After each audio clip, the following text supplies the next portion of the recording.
बातमी आहे देशातल्या सर्वात मोठ्या बोगद्याची। देशातल्या सर्वात मोठ्या बोगद्याचं आज पंतप्रधान नरेंद्र मोदी यांच्या हस्ते लोकार्पण झालं। जम्मू श्रीनगर राष्ट्रीय महामार्गावर हा बोगदा बांधण्यात आलाय। बोगद्याच्या लोकार्पणानंतर मोदींनी बोगद्याची काही अंतर पायी तर काही अंतर खुल्या जीपमधून पाहणी केली। बोगद्यातील प्रत्येक रचना मोदींनी अगदी बारकाईने पाहिली। तब्बल 9.2 किलोमीटर लांबीचा असलेला हा बोगदा तयार करण्यासाठी सुमारे 2519 कोटी रुपयांचा खर्च आलाय। या बोगद्यामुळे श्रीनगर आणि जम्मू मधलं अंतर 30 किलोमीटरने कमी होणार आहे। या बोगद्यात प्रत्येक 75 मीटरवर सीसीटीव्ही कॅमेरे लावण्यात आलेत।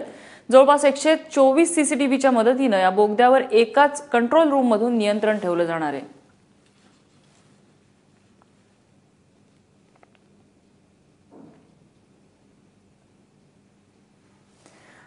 आणि देशातल्या सर्वात मोठ्या बोगद्याची वैशिष्ट्ये काय आहेत आपण ग्राफिक्सच्या मदतीने एक नजर टाकूया।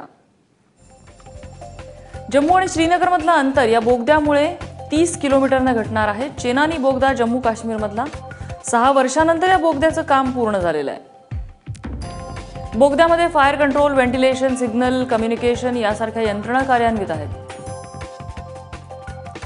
हिमालय पर्वतरांगांमधल्या या बोगद्यासाठी 3720 कोटींचा खर्च आलाय। बोगद्यात 150 मीटरच्या अंतरावर SOS बॉक्स असतील। बोगद्यातल्या हालचालींवर 124 सीसीटीव्ही कॅमेऱ्यांची नजर असेल। संकटाच्या वेळी संपर्क साधण्यासाठी हॉटलाईनची सुविधा देखील असणार आहे।